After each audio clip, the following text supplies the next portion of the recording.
It is game week. We are finally here through an entire offseason of talking about hypotheticals and what if, and are we ready? Are we not ready? Do we do enough to prepare for this upcoming season? None of that really matters anymore because in less than 7 days, 6 days, where are we? Depending on when you're listening to this, we're almost there. The time is nigh. We'll get a lot of answers on whether this Bears team is going to compete this season. What's going to happen? We're going up against a great team in the San Francisco 49ers. But you know what? I can sit here. I'm so excited. We have such a great show. Sammy, why don't we just go ahead and get started? Turn up your volume. Because you're about to listen to The Sick Podcast with Adam Ray. Trying to cut it back. Justin Fields making magic happen. There goes Fields. Touchdown! The sickest Chicago Bears and fantasy football podcast. Sports entertainment like no other. It's gonna be sick. It's Tuesday night. You know what that means. It is time for Take It to the Rank on a game week. Week one is upon us, so we'll waste no time in bringing in our co-host, Carmen Vitale. And listen, I don't even know how to introduce you because if I'm not mistaken, you have like 30 new jobs since we talked to you last week. Carmen, how you doing? I'm all over the place now, but that means that the season is nigh, like you said before. It was very exciting. I just switched jobs. I am now the NFC North writer for Fox Sports, and I was also just announced as part of CHGO Sports, their coverage of the Bears this season. So I will be like kind of popping in on some of their shows on a weekly basis that I'm super pumped about. So, I for as many like Bears shows as I'm going to be on, it's going to be a really good counterbalance because I have a feeling that I'm going to end up in Green Bay a lot this year. So no, they're going to send you to Green Bay, maybe to Minnesota a couple of times. So, but still, you're part of the Bears family. Our friends over at CHGO, they do a great job. Nick Moriano, Adam Johns is on there, and gosh, I'm forgetting people. I hate to do this because I always forget people, and then I feel bad. But they do a great job. There's plenty of room for everybody. We love everybody. You know what I'm saying? By the way, Carmen, so how excited are you though for week one of the NFL season? I'm over the moon because now we can finally have some concrete things to talk about rather than just kind of spitballing about what we think might happen. We get to actually see what's going to happen. And I'm really excited about it. And really excited about this first matchup because I think it's going to be a really good test, especially for this Bears offensive line, because guess what? Yeah. That San Francisco defensive line is probably one of the best in football. So oh my gosh, really fun. That is crazy. Yeah. I think a lot of people, you know what, I'm very optimistic about this week, but the 49ers were a few plays away from going to the Super Bowl, possibly being Super Bowl champions. So as you said, it is going to be a tremendous test. And it's surreal. I'm sitting here. I can see SoFi Stadium is right over there. And it's mind-boggling to think about in 2 days, the NFL season is going to be kicking off, the Rams and the Bills. And by the way, Carmen, I should tell you this. You might not know this, but I live in California.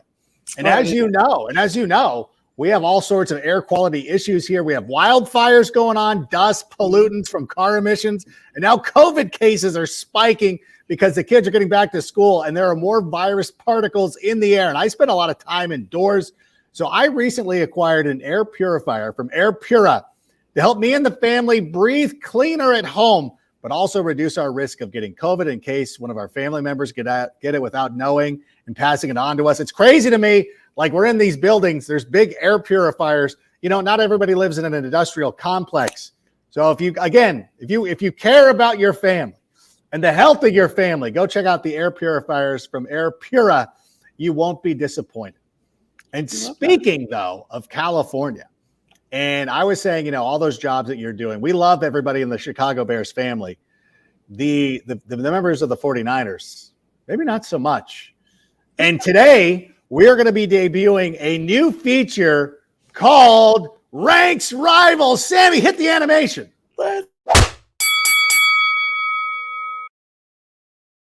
Ranks Rival. You were fired up for that. I really love that. I knew what was coming. I mean, come on, that graphic deserved a. Yeah. It deserved a lot of. They did a great job. Sammy always does a wonderful job, and it's kind of It's difficult though to call our guest a rival. Listen, I've known him for a number of years.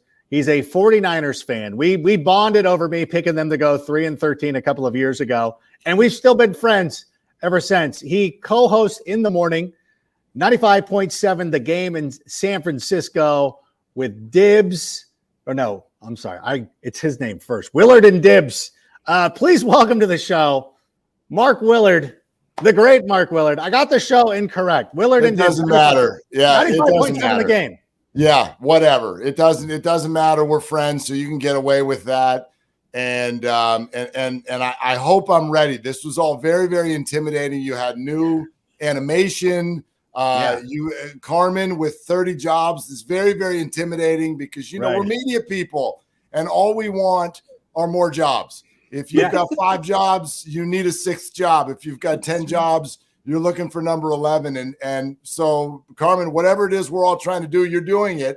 And so congratulations on that. And I hope I can measure up. I've got water, nothing more special than that. Because it's 1,000 degrees in all parts of California today, but it's crazy. We're ready. We're ready. I hear it's going to be nice in Chicago though too. I'm coming. I'm going to be at this game. I told you, Adam. Oh, you told me you were going to be there. You're going to go to Snickers on Saturday night.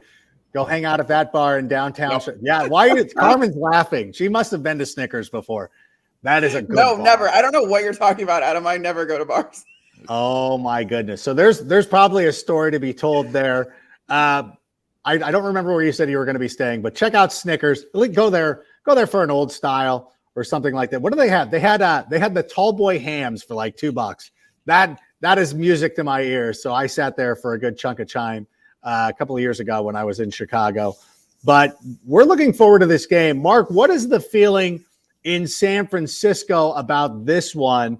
Let's start with the perception of the Bears. Now, last year, the 49ers came to Soldier Field, defeated the Bears. Not necessarily as easy as the final score would have indicated. What is the perception from the San Francisco fans and media about this week 1 matchup against the Chicago Bears? Yeah, I think Carmen sort of referenced it too already. Like the perception is that the 49er defensive line should be able to eat. Like that's kind of right. Yeah. And so the thought is, I'll be honest with you, the overall thought is, hey, Trey, don't mess this up. That's if I had to say it in one line, that I think is what most 49er fans feel. And to a larger point, you could maybe even say that about their whole season. It's like there's all this confidence brewing because of the roster. But as you guys well know, and I'm not trying to take a shot here, but if you're Bears fans, you know that if you don't have the quarterback solidified, then I don't necessarily know what it is you have. So there's all this confidence with the 49ers, but they don't really know if they can show it yet because they don't really fully know exactly what they've got at quarterback, which got all confused and turned all the way up because of all the Garoppolo stuff last week. But the perception of the Bears is that it's still transitioning a little bit. Not a great offensive line, a young quarterback, same draft as Trey Lance. No real skill position guys that are going to scare you too much. I know Mooney threw out some stuff about Justin Fields this week that got everybody going, but it's how you'd think a fan base would feel about a touchdown favorite team. They feel confident, but they're just not 100% sure if they're supposed to be confident yet.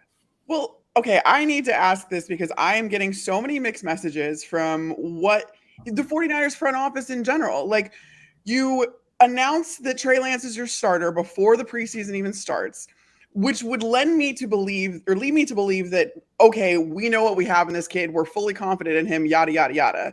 But then now that the season is upon us, you sign Jimmy Garoppolo, and then you put a no trade clause in his contract because you want him to stick around now. Like, do you trust Trey Lance or do you not? And like, if I'm Trey Lance too, I'm looking at that contract and I'm like, oh God, do they not trust me? And that's, to me, that's going to get in my head ahead of week 1. I mean, like, what is this front office thinking? I don't get it. Yeah. So you're not buying the hand in hand press conference, like, yeah, we're brothers. Oh, they look so close. Maybe not. Yeah, I mean, we're so I think you're onto a lot of stuff. First off, though, the no trade clause thing, my perception is that was run by Jimmy and his agent Don Yee because what they don't want, and I think was probably part of the conversation in the offseason, they don't want him to end up on a bad squad this year. He can ill afford going into the next contract. Next year is what matters to Jimmy. He can ill afford to put bad stuff on tape. So if, for instance, he felt like Seattle was a bad spot, I think he's like, he wants to control where he's going. So I don't think that was from the front office. But the rest of what you're saying is those questions are real. So if what you're saying is you feel like this is a hedge, that's because it is. Okay. All right. Like the 49ers, my read on this is they can still be excited about Trey. They can feel like he is going to play 17 games this year. But at the same token, there's no way they can truly feel he is today what they hoped he'd be. I'm not going to say he's not this or not that. He's barely played. But they cannot be as confident as they wanted to be and make this move. Because we get it. You get it. In NFL circles, that's the quarterback. And so that's different. If you're going to hand the organization over to a guy, you got to get the other guy out of there. Yeah. Like when have we ever seen, right? From Alex Smith to that's what I was thinking. Rodgers to whatever. Like, when have they ever been like, and we're also going to keep the guy right here. And so, perfect. If you get hurt, we're ready to go. Like, I don't know. It feels way too kumbaya to me. So, yeah, there's definitely some sort of hesitation about what they see with Trey Lance would be my guess. Is there any sense, I know that, guys like, and I'm not saying this player specifically, but like George Kittle always seemed like he had a great relationship with Jimmy Garoppolo. Is there any sense that there could be a fractured locker room or anything like that? Because I don't know. I know how fans are. Like the first time Trey Lance throws a pick, Jaquan Brisker has a pick six, and then let's just put Jimmy in there. I mean, is there any fear of that happening? Totally. I mean, I think the organization is pretty well structured to kind of handle it. Like, it's been a very strong locker room. Kyle Shanahan, there aren't a lot of questions going on within the organization.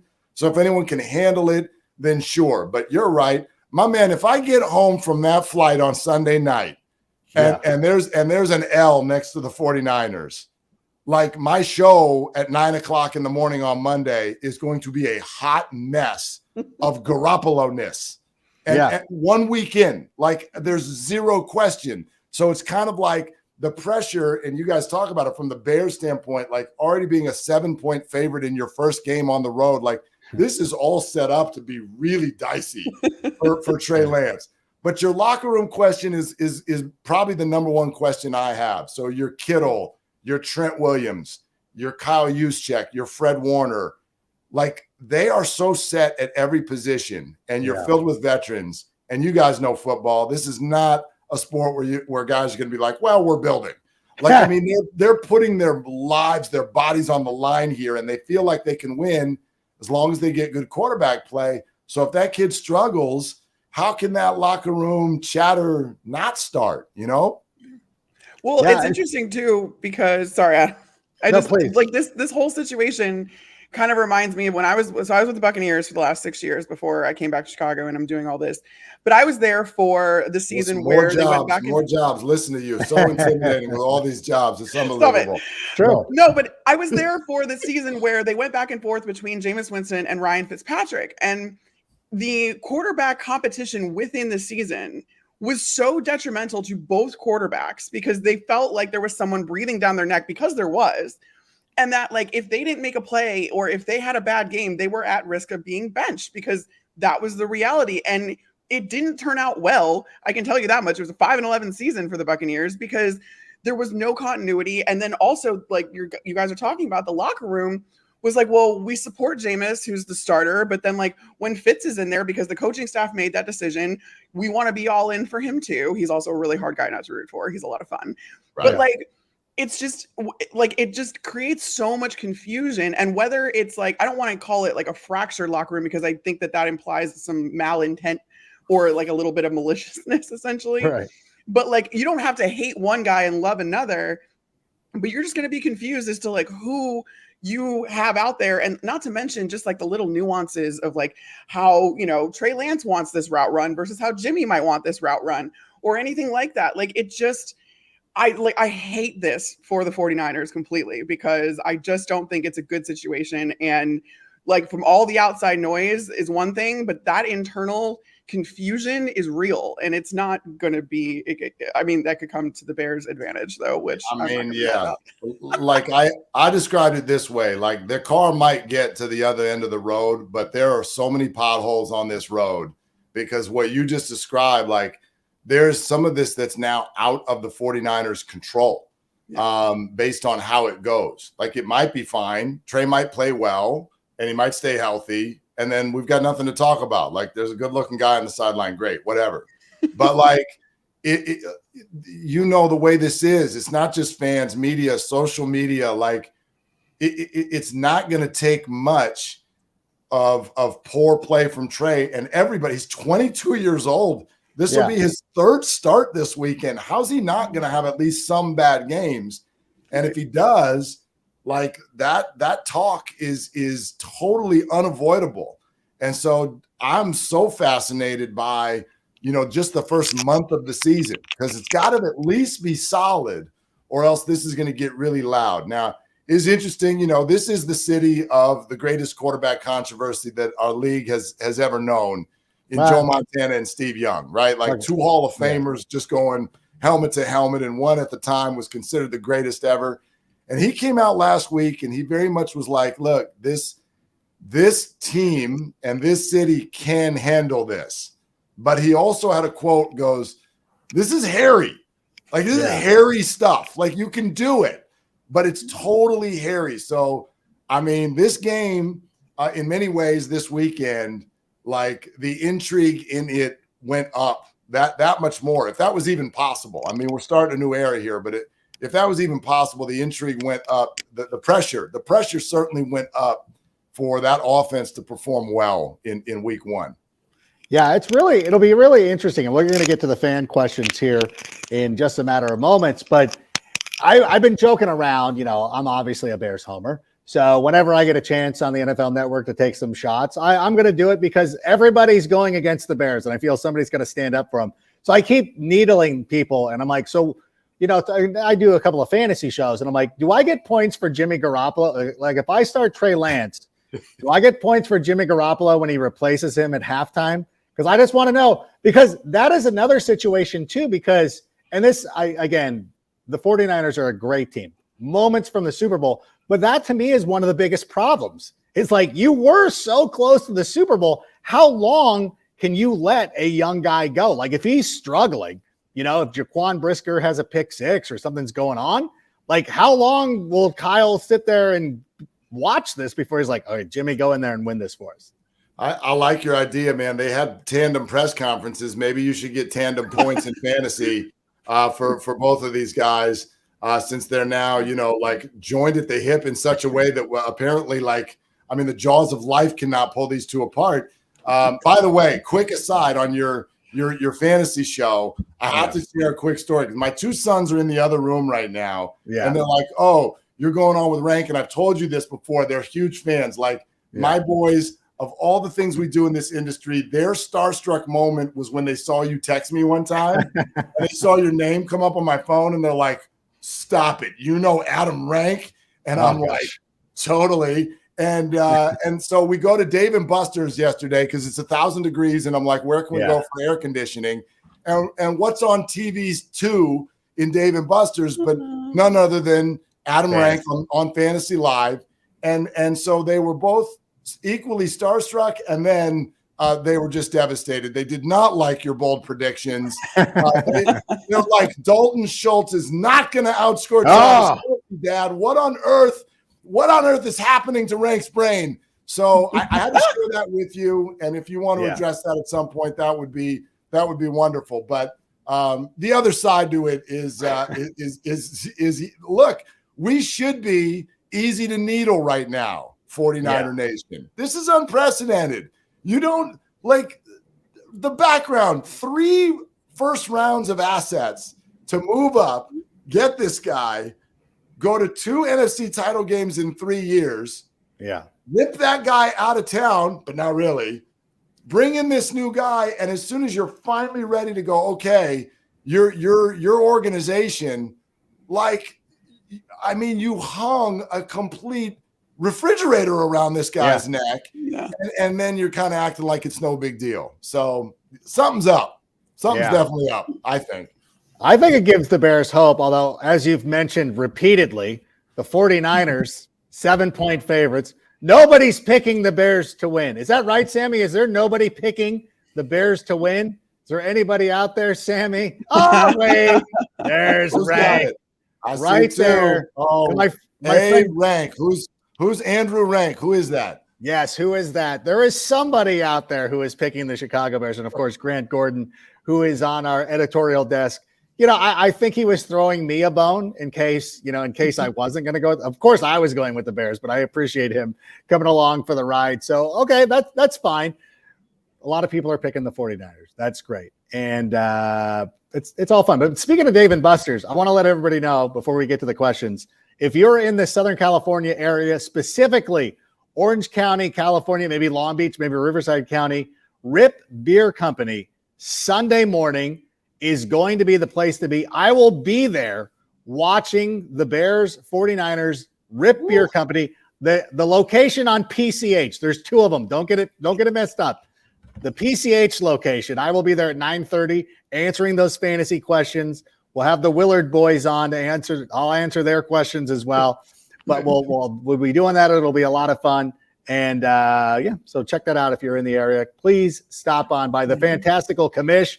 My personal beer is being brewed, the one I helped create for Rip Beer Company. That'll be available to you as well. Okay, let's take a couple of questions, though, because people are here. They love Willard. They already love Carmen. Let's see what the first one. Adam and Carmen. Oh, they're ignoring you. HL Priest. What is the best way? Fine. What is the best way you see for us to win this game? Carmen, what do you think is going to be the key for the Bears to win? I mean, I think it comes down to the trenches, but I think it comes down to the trenches on both sides, right? Like you have obviously the question marks with the Bears offensive line going against one of the best defensive lines in the league. But then on the other side of the coin, I mean, I think that this Bears defensive line could be kind of an unexpected bright spot for them, but they're going to have to get pressure on Trey Lance. And the more that you can get to him, the better it's going to be. And the more you're going to force those errant throws. And that's going to allow this secondary to kind of capitalize it so that Jaquan Brisker pick six that you keep willing into existence, Adam, is going to actually happen. But I mean, that's what it's going to take. You're going to need to rattle Trey Lance as much as possible behind a really good offensive line too for the 49ers. So like the 49ers are solid on both sides of the trenches. I'm a trench girl. I'm always going to say that that's where these things start and end. But I think in this case, it's very, very true. Mark, if you were gonna say a way for the Bears to attack this team, putting you in an unenviable position right now, what is the best way for the Bears to attack them? I mean, what I almost feel like is the Bears, especially with their skill set, is I'm gonna challenge the interior of both of their lines. The big question for the 49ers this year is their offensive line. But then even on the other side of the ball, you know, you guys keep talking about their defensive line. Their pass rush is good. But Javon Kinlaw was the guy who was drafted 3 years ago to replace DeForest Buckner, and so far he has not done it. Not so much from poor play as it has been injuries, but he might be a key to the whole thing this year. If he's the run stuffer up the middle, the 49er defense is going to be elite. But I can see the Bears doing a pick kind of attack down the field. Keep the ball on their side, ball possession type game, get themselves in 3rd and 2, 3rd and 3 a lot, use Justin Fields' legs, use Montgomery and Herbert out of the backfield, use Kmet over the middle of the field, and just keep getting first downs. And then, you know, see if you can get a couple turnovers. Because Trey Lance, his big thing that everyone wants to know about is accuracy.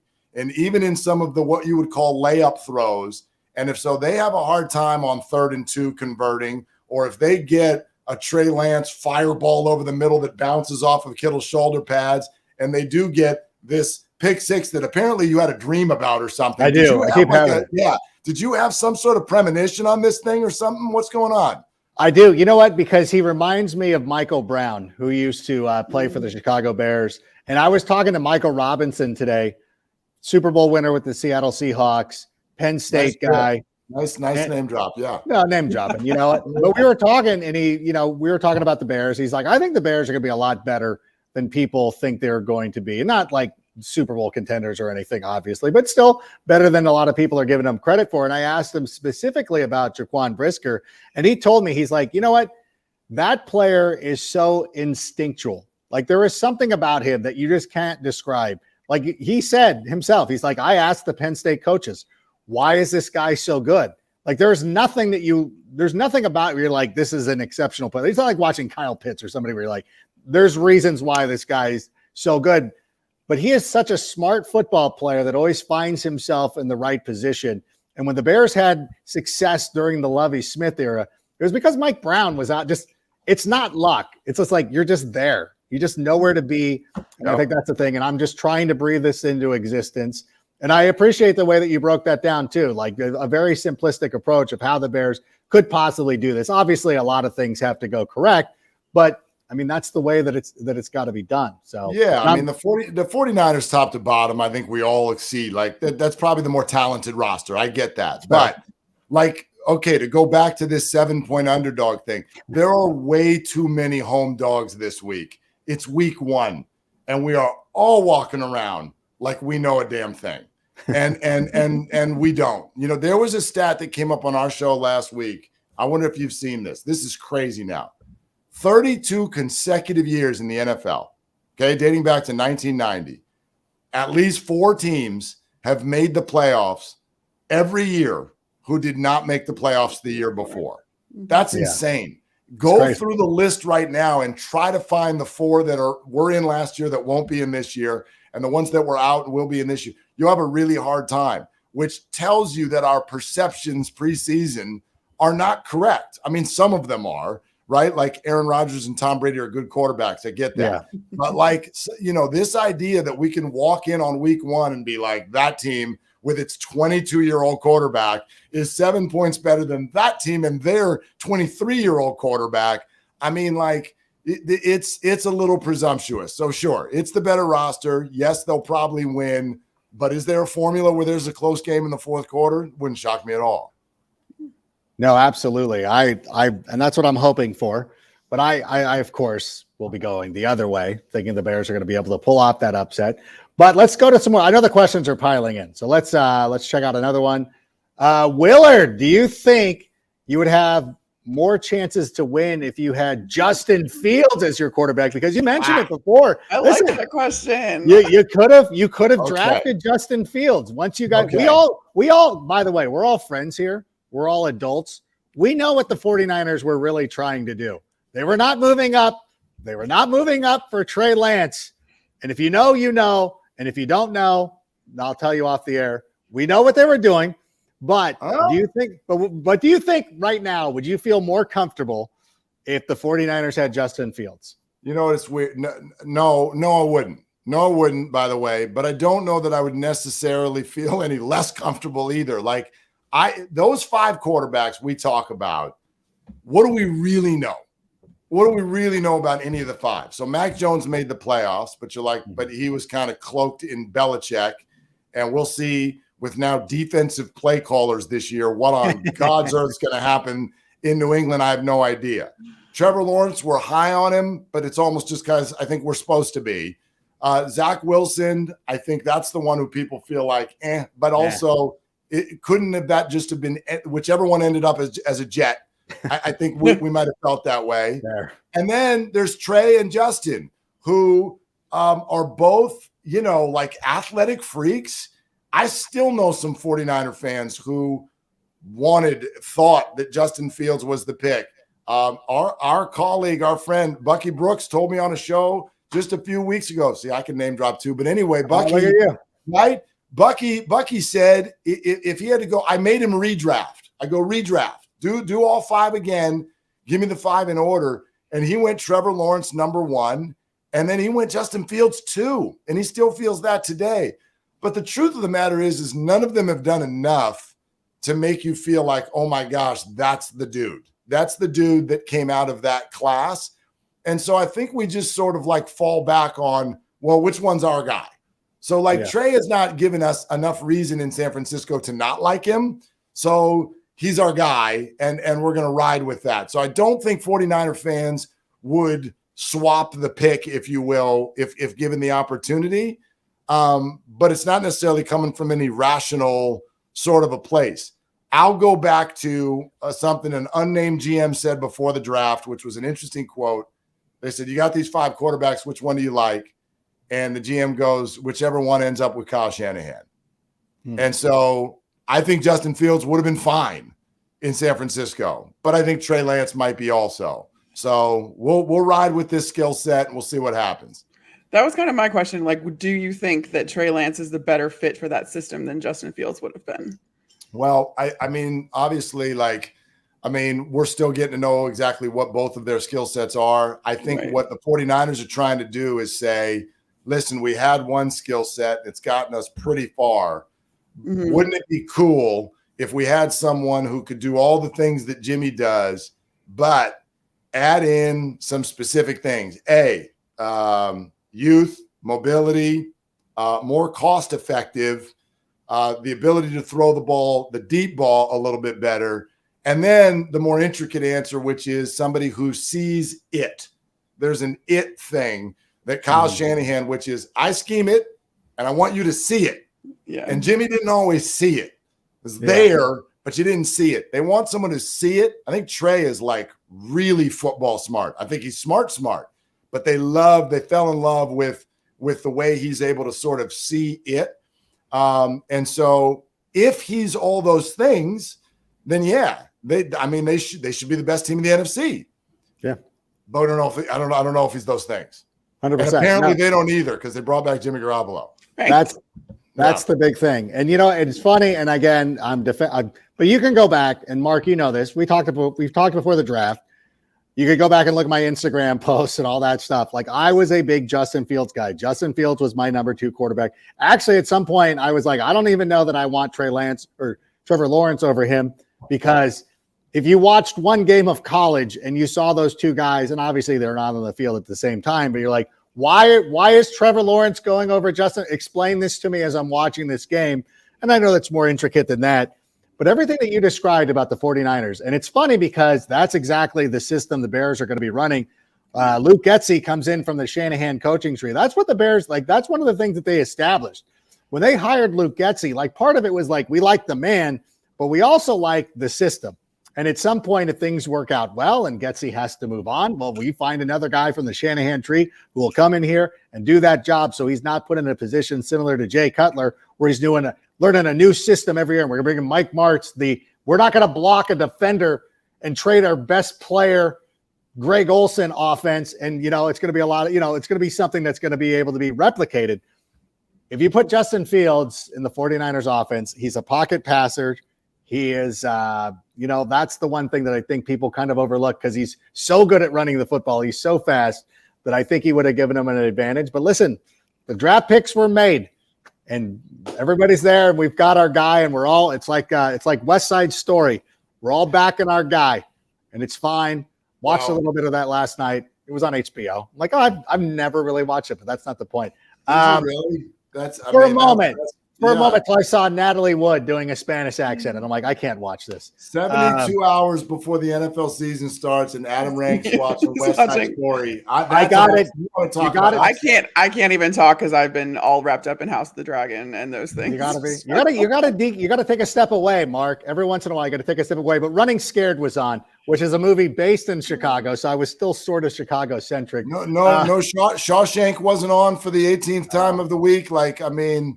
Come on, you can never pass that up on a holiday weekend. That's a full 3-hour commitment that I don't know that I'm ready to make at this point. But how about another question, Sammy? And appreciate everybody. By the way, if you are watching on YouTube or Facebook, comment sick. If you're listening on audio, please leave a 5-star review and write sick. And go find Mark Willard's Pac-12 podcast as well because it's excellent.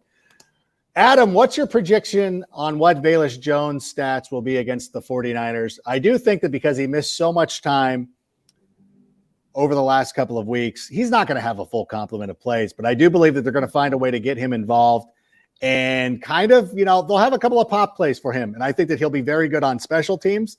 And I think he will make one wow play, but I don't think he's going to come out and have like 7 receptions for 150 yards or anything like that. Carmen, have you been out of practice? Have you seen Bayless this week? Not this week, but the thing is too with Bayless, like he already kind of had a limited route tree coming out of college. And so like there's kind of been this narrative around him that he could just be a gadget player. And while I don't think that that's his ceiling by any stretch of the imagination, I think that they're probably going to start him off as a guy that's just running those really quick, really like, vertical routes, using his speed, getting him to the outside, doing that kind of stuff. I could see him even coming out of the backfield, given obviously they like him as a returner.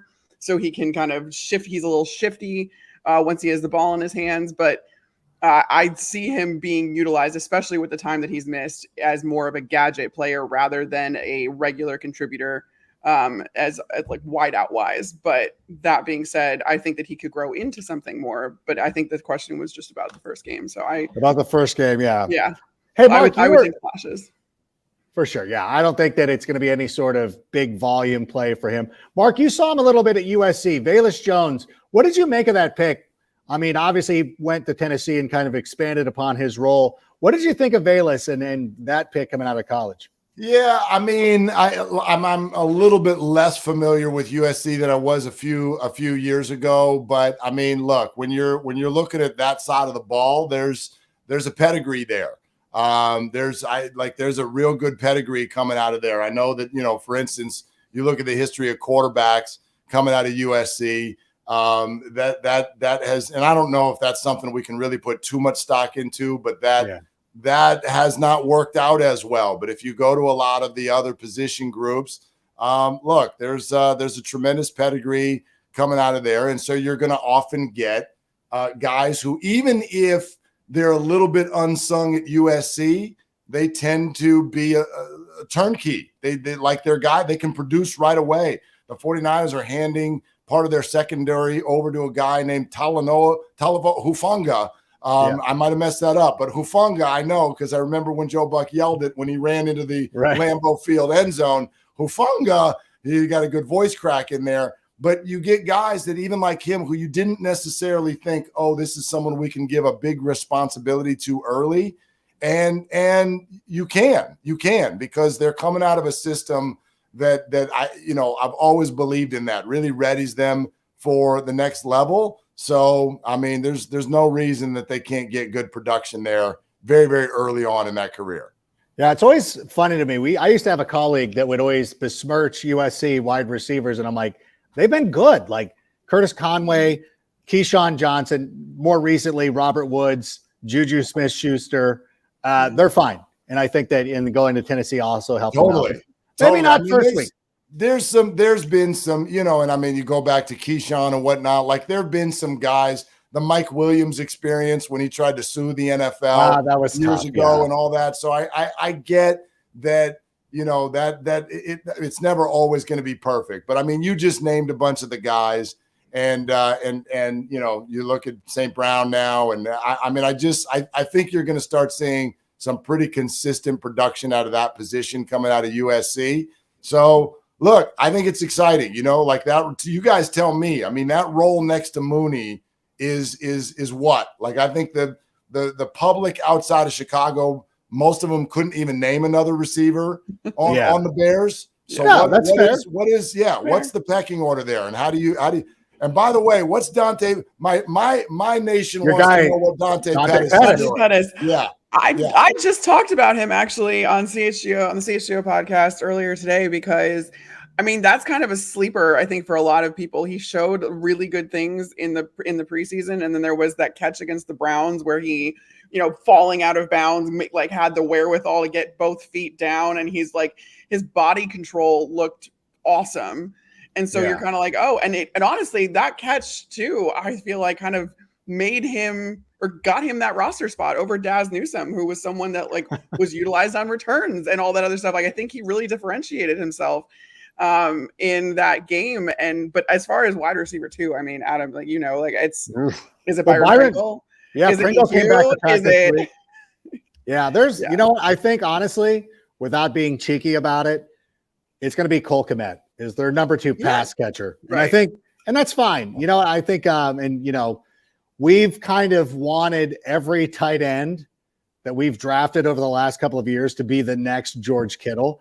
And honestly, that's going to be a little impossible because we're talking about one of the best players like in the game, like not as a tight end, but like in the game. And you know what? We missed.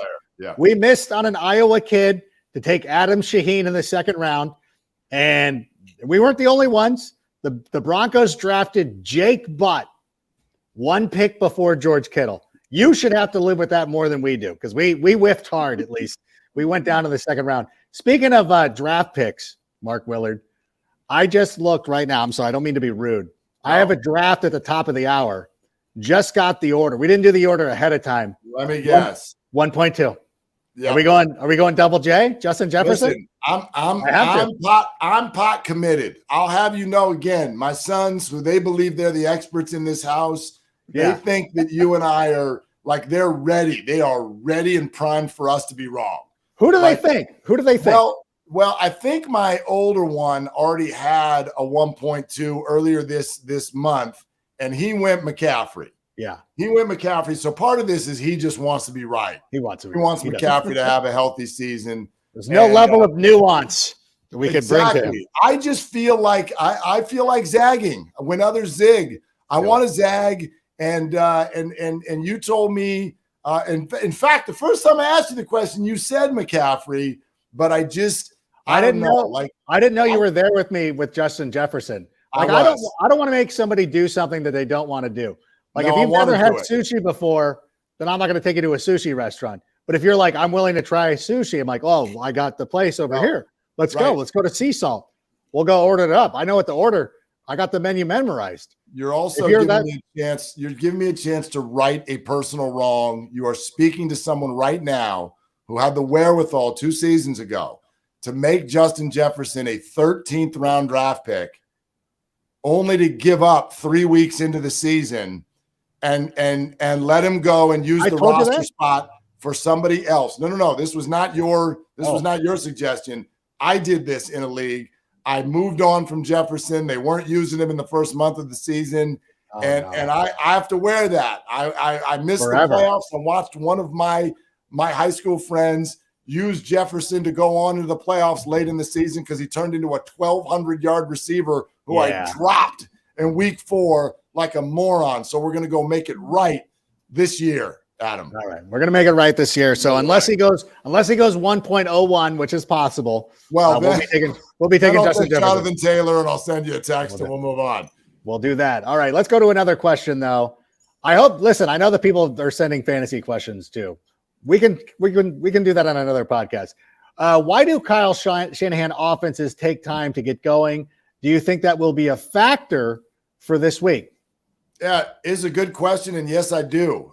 Because the reason they take time to get going is because they're very complicated. Brandon Ayuk, when he was a rookie 3 years ago, spoke on this and stated, like, it is very, very hard when you're a wide receiver and obviously a quarterback to really get a full grasp of the Kyle Shanahan system. It is intricate in ways that most of us football fans, we don't sit down with beer and nachos and understand, the run game and how it's different. Like, we think you turn around and hand the ball off and you run.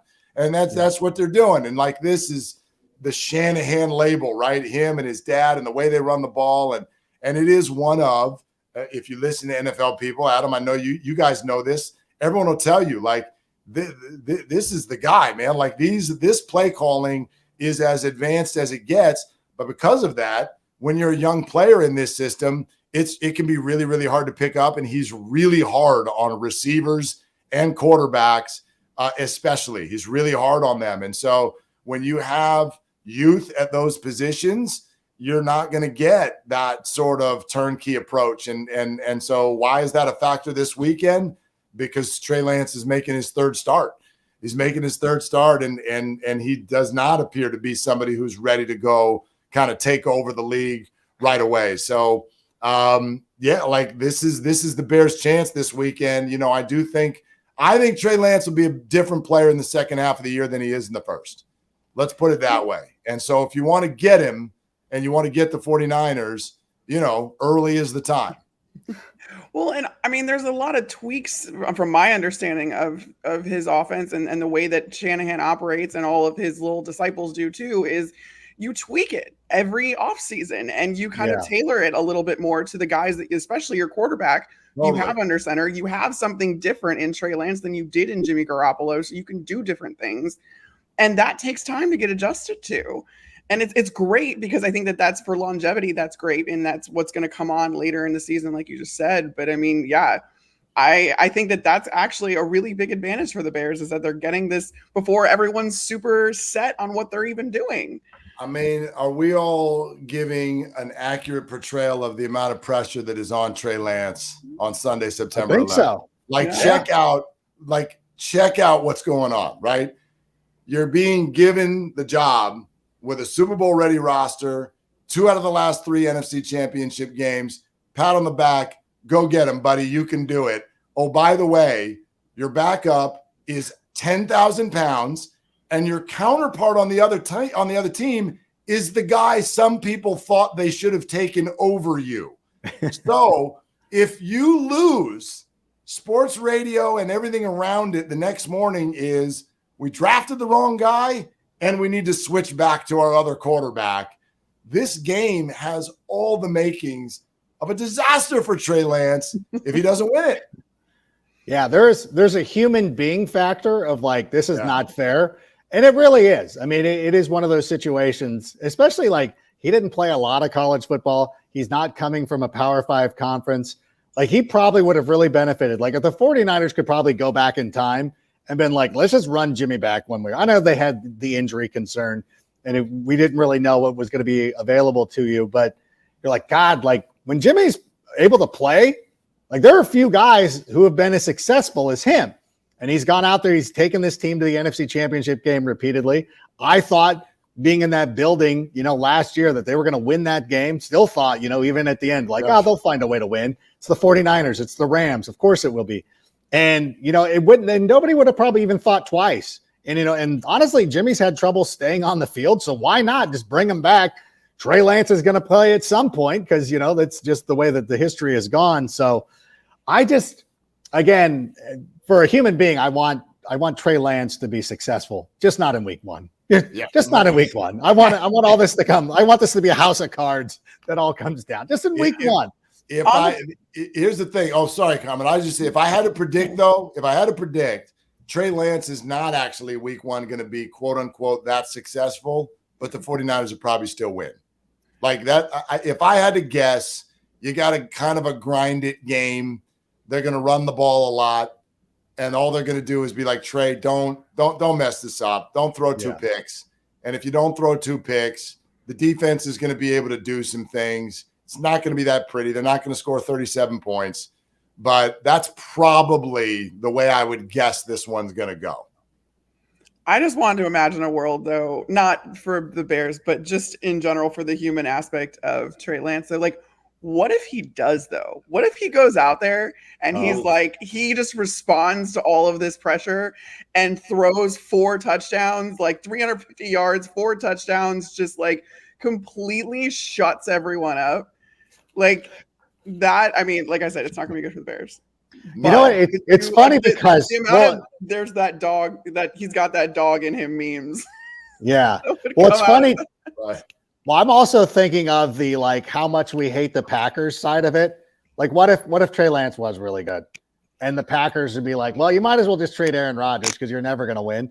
You couldn't beat this team anyways. Like Robbie Gould beat you last year. Now, if you have a quarterback that can go out there and deal, so there is a duality of that. So, but I would rather have the Bears be good, selfishly. From your lips to 49ers God's ears, with what, because if it's that, now you're talking about somebody who's in the best sort of like organizational structure and situation you could possibly imagine. I don't know if you guys know this. I don't know if it's gotten to you, but there is sort of a nickname in waiting out here. They want to change Bay Area to Trey area. Right, but you can't quite go all in yet because they're like, so what if he's a bust? Then now we look like idiots. But there are already, posters and T-shirts and everything. And that E40's already written the song. I can tell you that much. Yeah, of course. Yeah. That moniker will go crazy. Because again, Monday morning, September 12th is going to be completely out of control no matter what happens. And it's either going to be that. It's either going to be Trey is the best thing that's ever happened to the world, or it's going to be we should have drafted Justin Fields. Let's go back to Garoppolo. I love that part. That's the one I'm hoping for. You want that one? You know, I don't think it's bad for your radio show either. I think you'll get a lot of callers. I'll come in and start crowing a little bit, and then I'll come in there, John, like I'm Max Muncy. Listen, never do that. Never. Don't do that. Don't never do go that. full Muncy. Yeah. Have you ever heard John Miller, the Giants Hall of Fame broadcaster? Have you ever heard him do Max Muncy, but in the Beastie Boys Brass Monkey? Have you ever heard him do the song? It's the best thing ever, and you should go find it, and you're welcome. So I will find it. Yeah, Max Muncy, that funky Muncy. Go check it out since you brought him up. Since I brought it up. All right. Yeah. What about bringing up another question? I know there's been a lot of them for Willard with the Packers losing Adams, the Vikings under a new coach, and the Lions being the Lions. What is the view of the NFC North from outside of the division? Gosh, I have to tiptoe into this one because the sick podcast is not going to like what I believe the outside perception is. And I'll just say before I really drop the hammer, I'll say that again, I don't think that this is based in much reality, but the perception is that the Bears are going to finish in fourth anyway. And here's why. Aaron Rodgers is still Aaron Rodgers. We watched Brady make names out of receivers for years, so why wouldn't Rodgers even without Devontae? I think the Vikings, you and I sort of from a fantasy perspective, we already talked, you got a new play caller there. Yeah. I think the Vikings actually are a pretty interesting team this year. The Lions might not be, but for the moment we think they are because we watched them on Hard Knocks, and Dan Campbell is screaming and kneecaps and two toes, and I don't know what the hell's going on with the body parts there, but we're all inspired for the moment. And so we feel like the Lions might, I don't know, go 7-10, might go 8-9. And the Bears, I just think we're all sitting there going, what is it we're supposed to sink our teeth into? I don't think anybody knows. So, Justin Fields is a name, but we're like, okay, we didn't really see a whole lot yet. The skill position players are not overly exciting. They don't get the fantasy crew going. And so we're kind of sitting here going like, maybe they will be solid, but there's nothing for us as NFL fans at large to know yet that the Bears do. Like, what's their identity, Yeah. Well, they haven't. Yeah, that's the thing. And that's with the new coach. I think a lot of us and everybody who's watching are Bears fans. So we know, like, we're going back to the old school, playing good defense, solid special teams. We want to run the football. The only difference is, and this has been a difference that we haven't had in the longest time, is that the quarterback appears to be pretty solid. I'm curious. I'll jump the gun and just ask this question. During the preseason, especially week 3 against against Cleveland. Well, both weeks. It doesn't matter. Justin Fields has looked great. And we walk off and we didn't grow up rooting for Joe Montana and Steve Young. So when we see our quarterback crushing it during preseason, we want to feel pretty good about ourselves. Conversely, the 49ers, Trey Lance did not look good. What do we make of it? Like, how are we supposed to feel about this? I mean, well, you know the preseason. If you look good, it matters, and if you don't, you're like, it's just the preseason. That's the nature of being a football fan. And Trey, by the way, didn't look terrible by any stretch. There was a couple of just wobbly moments. He did have that long pass against the Packers. He actually burst onto his first game and nailed it right away. So he was like, okay, but that's the nature of preseason. But here's the other thing, and this is, I think, really good for Bears fans. Like, some sort of non-established quarterback or 2 or 3 is going to make the playoffs this year in the NFC. Yeah. Because how many great quarterbacks are there? There's Aaron, there's Tom. I guess you could give it to Stafford, maybe to Dak. But the other players we're talking about going to the playoffs are Trey Lance and Kyler Murray and Jalen Hurts and Jameis Winston and Baker Mayfield, some people think. Oh, yeah. So why not, right? Why not Justin Fields? Like, sure, there's 7 teams going, and we don't have enough on the boat, so somebody's got to get on. whether they deserve it or not. Okay, Yep. Let's do another question, and then we'll go to predictions. So, Sammy, get us a good one. One well-known Bear reporter drafted Lance as his starting quarterback. Should we bench him against the Bears or actively cheer The for him? age-old fantasy question. Okay, listen. So now I don't feel bad about delving into some fantasy questions. We were talking about Justin Jefferson as well. I'm of the mind, like, I wouldn't start Trey Lance because a lot of what you said, there's a lot of unknown with him. The Bears defense could be pretty good. Matt Eberflus last year designed a pretty good game plan against this 49ers team when he was the defensive coordinator of the Indianapolis Colts. So for me, with so many options out there, I bet Trevor Lawrence wasn't drafted in your league. I would go and pick him up against the Commanders. The last 4 games, the Doug Peterson has coached against the Commanders, that franchise. His Eagles teams scored over 30 points in those games. Carson Wentz was pretty good in a couple of those. Jalen Hurts was pulled in one of them in that weird game where they put in Nate Sudfeld at the end. So I feel pretty good about Trevor Lawrence that I would probably go. But Mark, listen, you're a fantasy guy. What are we doing? Are you starting Trey Lance this week? I got a hot take that I need all you Bears Nation to just keep this to yourselves and don't let it get back to my listenership. You're safe. You're in a safe spot here. I don't think the 49ers are going to be a good fantasy team this year. There you go. I'm kind of down on all of their players when you match it up with where they're being drafted. And the reason for that is, I think they're going to be very conservative early on. They've got a 22-year-old quarterback. So that sort of takes him out of play, but it also limits Debo and Ayuk. And then other than that, it's an offense that's spread out, like Eli Mitchell in the backfield. But we know Shanahan, like, they're going to use a lot of different running backs. Like, all 4 guys will probably get 4 or 5 starts this year, is the way this will play out. And Debo's numbers are bound to come down a little bit. And Kittle, I feel like the last couple of years has become less reliable as a fantasy guy. And so if the team as a whole is saying, look, we got a young quarterback, we got to ease our way into this, like, I think that there will be games where guys are good, but if you're relying on it week in and week out, you're going to get Patriots frustrated and fantasy players. You know what I mean by that? Totally. Yeah. You got to really sink your teeth into who you're going to be able to start each week in and week out. I got no players. By the way, I just selected Justin Jefferson, so we're simpatico. We're in this together. Whether Justin Jefferson, if it works out, it works out. If he's this year's Cooper Kupp, which by all indications, given the coaching staff, given the regime, given a journeyman NFC North quarterback, I think it's fair to say about that. All right. By the way, what's our over under on? We're happy with that. 1,500 yards. Yeah, I think that 1,500 yards, 8+ touchdowns. If he's a top 5 fantasy wide receiver and you're picking him in the first round, that's fine, because we'll find guys on the waiver wire. You know me. I'm going to find us guys to start that we're not even thinking about right now. But sorry, Carmen. We did. The fantasy talk comes in. I can't avoid it. No, I have one more draft to do actually tomorrow. So this is all very good for me. But I did, and I picked second to last in both of the leagues I'm in.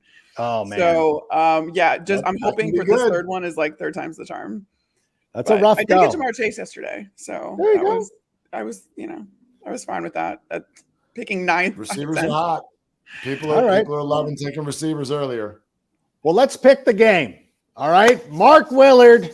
I think we know which way you're going. You've kind of shown your hand. Why don't you go ahead and give us a prediction of what's going to happen in this game? Yeah, I think it's just a little bit of a grinder, but I actually think the Bears, the real reason the Niners will win is that the Bears are going to have a hard time getting into the end zone. I think it's going to be a field goal day for the Bears. So I'm going to go 24-16 49ers. Very fair. Very, very, very fair. And I've already tipped my hand. Everybody knows that I'm picking the Chicago Bears. I don't remember the score that I put up on that graphic earlier. Whatever that was, what I came up with 2 weeks ago is what I'll stand on. What did I say? Probably 24-20. 24-20. Not bad. So there's 8 field goals. There you go. That's okay. Cairo Santos kicks 8 field goals but it's still effective and it still gets the win done. I think that they'll do it. So it was obvious which way we were going to go. I'm going to put Carmen. Can you pick the game now with Fox Sports? I mean, from an objective CHGO? point of view, I can for sure. Yes. I'm not like Be objective. You're not going to hurt anybody's feelings. Nobody's if going you're to this unfollow in you. demand, if you're this in demand, you can do whatever the hell you want, Carmen. Yes. Yeah, That's of course. the answer. Whatever That's you true, want. though. I'm ludicrously bad at predictions. I want to go like 24-17 Bears. Okay. Yeah. There it is. I love when you come up with the score before the team. You're just like, She knew she was picking the 24-17. Bears. And then, like, what if I had Bears in my head when I had that score in my head. Okay, I just all didn't. I was a little hesitant to say it because, it's just unless I want to, either that or it's going to be something stupid like 16-13. I thought about that 49ers too. or something like that. You know what I mean? Something Probably way more low scoring than we would imagine. But I think it'll be a good contest. I think the Bears are ready for it. Last year, this game was very close. Ultimately, it was decided, in my estimation, because of the defense. And, of course, that's one of the things that the Bears addressed during the offseason. So we're hopeful. And listen, Mark, we're going against an NFC championship caliber team. Like one of the best teams in the league. So we can't be too upset. But who knows? Who knows? Is Tom Brady older than Justin Fields and Trey Lance combined? Maybe. Because, pretty close. I think he is. I think he Yeah, is. that's not a And joke. so let's not act like we know what's going to happen. They got a couple of pups going out there to play quarterback. Yeah. I kind of think it's going to be a sloppy game. Yeah, of course. It's week 1, 3 preseason games. Young quarterbacks, new staff in Chicago. I don't know. I heard rain. Is it going to rain? I heard rain. Oh, that I don't know. You never know. It's the Midwest. It's September. Like it could rain and it'll threaten rain all day and then just never come. So why do we even look at weather reports 5 days in advance? It's going to change. Doesn't make any sense, right? The insanity definition, doing the same thing over and over. We do it. I do it. I'm coming to Chicago. I look at the weather report as if that means anything, but I do it. It's just a stupid habit. Yeah, I know. You'll be going to Dick's Sporting Goods to get a jacket at some point. Just bring a rain jacket just in case. Bring a rain jacket. That's the biggest Midwestern thing is just in case. I live in California. I don't have a jacket. We don't have a stop. jacket. You have a rain jacket? You got a hoodie. You're in the Bay Area. That hoodie that Adam's wearing, that's called our winter clothing. Like that's what I don't. That is a winter coat. Yeah, that's very much. Yeah. I'm not prepared for this. Understood. Yeah. Well, listen, Mark, thank you very much. It's always delightful to spend some time with you. Sorry that we don't have theme music for you, but we do appreciate you coming on. It's always a blast. Follow him at Mark_T_Willard, 95.7 The Game in San Francisco. You and Dibs do a great job. Love being a part of your radio broadcast. I go on there often. We talk about fantasy and all sorts of stuff.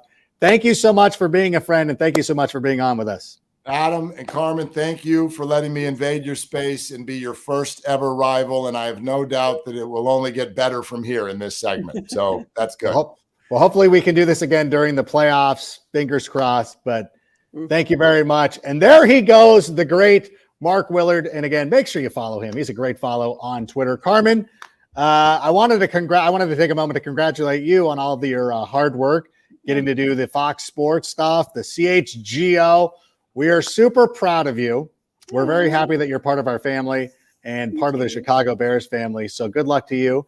You're still with us. Like, we're not here. You're not leaving. You're still with us. Yeah, I'm right. I'm on this train. You can't take me off of it.